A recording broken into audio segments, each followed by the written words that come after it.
Hello students, আমার চ্যানেলে তোমাদেরকে স্বাগত। শুরু করছি ক্লাস 11 ফার্স্ট সেমিস্টারের একটি এডুকেশন অর্থাৎ শিক্ষা বিজ্ঞানের ক্লাস। দেখতে পাচ্ছ তোমাদের সামনে রয়েছে রায়ো মার্টিন প্রশ্নবিচিত্রা। তো এই রায়ো মার্টিন প্রশ্নবিচিত্রা থেকে কিন্তু ক্লাস 11 ফার্স্ট সেমিস্টারে আমি কিন্তু এডুকেশনের অধ্যায়ভিত্তিক এমসিকিউ ক্লাস করাচ্ছিলাম। তো প্রথম থেকে শেষ পর্যন্ত ভিডিওটা দেখবে, একটু স্কিপ করবে না। চলো শুরু করি, ক্লাসটি দেখে নাও।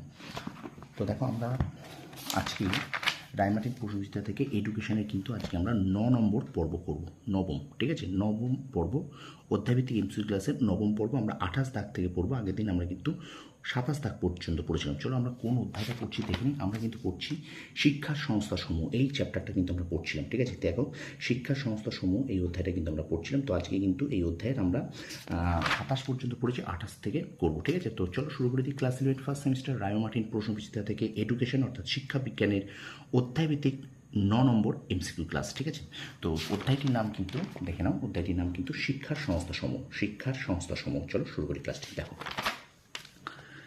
প্রথম প্রশ্ন দেখো, বলছে স্কুল শব্দটির উৎপত্তি গ্রিক শব্দ থেকে, এটি সত্য। স্কুল শব্দটির উৎপত্তি গ্রিক শব্দ থেকে, এটি সত্য। পরের প্রশ্ন, শিশুর শিক্ষা শুরু হয় পরিবারে। আচ্ছা, তারপর দেখো শিশুর প্রথম প্রাক্ষবিক বিকাশ ঘটে পরিবারে।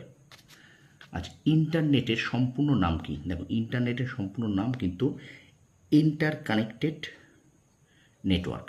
ঠিক আছে, কি বললাম দেখো, তোমরা ভালো করে একটু দেখে নাও। ইন্টারনেটের সম্পূর্ণ নাম দেখো, ইন্টারনেটের সম্পূর্ণ নাম কি? ইন্টারনেটের সম্পূর্ণ নাম কিন্তু দেখো ইন্টার কানেক্টেড নেটওয়ার্ক। ঠিক আছে, দেখে নাও একটু ভালো করে, ইন্টার কানেক্টেড নেটওয়ার্ক। ঠিক আছে, ইন্টারনেটের সম্পূর্ণ নাম। আচ্ছা, তারপর প্রশ্ন দেখো, school is a miniature of society বিবেচনা করেছেন ডিউই। ভারতে বেতার ব্যবস্থা চালু হয় ড্যাশ সালে 1910। আচ্ছা, এখানটা দেখো বলছে প্রথা বহির্ভূত শিক্ষা ব্যবস্থায় শিক্ষা প্রতিষ্ঠানগুলির সঠিক ডায়াগ্রামটি বেছে নাও। উত্তরে কিন্তু ডি হবে, এইটা ডি, এইটা হবে উত্তর। ঠিক আছে, ডায়াগ্রামটা একটু দেখে নাও। ওকে, আচ্ছা চলো আমরা চলে যাই পরের প্রশ্নে। 1950 সালে ড্যাশ গণমাধ্যম হিসেবে ব্যবহৃত হয় দূরদর্শন। পরের প্রশ্ন দেখো, ক্রেডিট স্থানান্তর করা যায় কোন শিক্ষা সংস্থায়? মুক্ত বিশ্ববিদ্যালয়। আচ্ছা, সত্য ঘটনার বিবরণের জায়গায় জনগণের মনোরঞ্জনের জন্য মন গড়া সংবাদ পরিবেশন করাকে বলে পিত সাংবাদিকতা। আচ্ছা, শিক্ষাক্ষেত্রে দূরদর্শনের ভূমিকা হলো, এখানে কিন্তু সর্বজনীন গণমাধ্যম, কেবল লাইন সংযোগের সুবিধা, দর্শন ও শ্রবণযোগ্য মাধ্যম, অর্থাৎ সবগুলি কিন্তু সঠিক উত্তর। এখানে হবে সবগুলি সঠিক। ঠিক আছে, আচ্ছা পরের প্রশ্ন দেখো, মানুষের চিন্তাশক্তি ও বিচার শক্তিকে ধারালো করে সংবাদপত্র। আচ্ছা, এনএসওইউ এর পুরো নাম দেখো, এখানে কিন্তু বলছে Netaji Subhash open university. NSOU এর পুরো নাম নেতাজি সুভাষ ওপেন ইউনিভার্সিটি। আচ্ছা, স্কুল কথাটির অর্থ হলো অবসর সময়ে তথ্যগত আলোচনা জায়গা। স্কুল কথাটির অর্থ হলো অবসর সময়ে তথ্যগত আলোচনার জায়গা। আচ্ছা, গণমাধ্যম হলো জনগণের সঙ্গে যোগাযোগের বিভিন্ন মাধ্যম।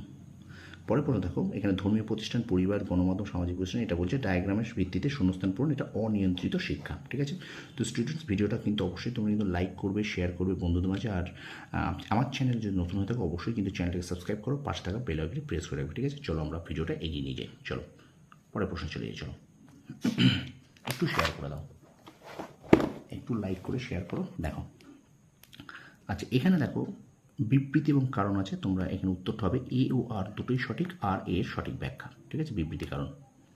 ওকে, দেখে নাও ভালো করে। ঠিক আছে, তারপরে দেখো 45 দাগ উত্তর হবে 1-এর বি, 2-এর ডি, 3-এর 4-এর সি। 1-এর বি, 2-এর ডি, 3-এর 4-এর সি।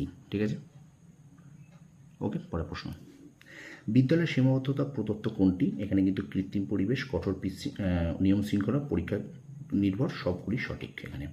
আচ্ছা, শিক্ষার প্রত্যক্ষ মাধ্যম হলো বিদ্যালয়। শিক্ষার একটি প্রত্যক্ষ সংস্থা হলো এখানে কিন্তু ইন্টারনেট, লাইব্রেরি, এওবি উভয়ই। আচ্ছা, পরের প্রশ্ন দেখো, মুদিলার কমিশন দ্বিতীয় শিক্ষক বলেছে পাঠাগারকে। গ্রন্থাগার যে কাজ করে না, সৃজনশীলতা বৃদ্ধি। মুক্ত বিদ্যালয় ইংল্যান্ডে সর্বপ্রথম স্থাপিত হয় 1969 সালে। কত খ্রিস্টাব্দে ভিএসএনএল অর্থাৎ বিদেশ সঞ্চার নিগম লিমিটেড আমাদের দেশে প্রথম ইন্টারনেট পরিষেবা চালু করে? ভিএসএনএল। ঠিক আছে, এটা উত্তর হবে 1995। আচ্ছা, পরের প্রশ্ন দেখো, রবীন্দ্র মুক্ত বিদ্যালয় প্রতিষ্ঠিত হয় 1997। পশ্চিমবঙ্গ রবীন্দ্র মুক্ত বিদ্যালয়ের সংসদ কত খ্রিস্টাব্দে প্রতিষ্ঠিত হয়? না, উত্তর হবে কিন্তু 2001 সালের 1 আগস্ট। প্রশ্নটা হলো পশ্চিমবঙ্গের রবীন্দ্র মুক্ত বিদ্যালয় কত খ্রিস্টাব্দে প্রতিষ্ঠিত হয়? 2001 সালের 1 আগস্ট। ঠিক আছে, পরের প্রশ্ন দেখো।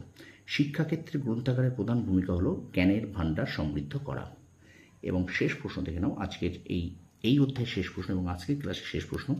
এফএম এর পুরো কথা কি? এফএম এর পুরো কথা হলো ফ্রিকোয়েন্সি মডুলেশন। কি বললাম? এফএম এর পুরো কথা ফ্রিকোয়েন্সি মডুলেশন। ঠিক আছে, ফ্রিকোয়েন্সি মডুলেশন। ওকে, তো এই ছিল তোমাদের জন্য ক্লাস 11 ফার্স্ট সেমিস্টার রায়মার্টিন প্রশ্ন বিস্তার থেকে এডুকেশনের অধ্যায়ভিত্তিক 9 নম্বর ক্লাস। তো ভিডিওটা ভালো লাগলে অবশ্যই কিন্তু লাইক করবে, কমেন্ট করবে, বন্ধুদের মাঝে বেশি করে শেয়ার করবে। আর আমার চ্যানেলে যদি নতুন হয়ে থাকে অবশ্যই চ্যানেলটা সাবস্ক্রাইব করো, পাশে থাকা বেল আইকনটি প্রেস করে রাখো। তোমরা সফল হও, তোমাদের সাফল্য কামনা করি। ধন্যবাদ।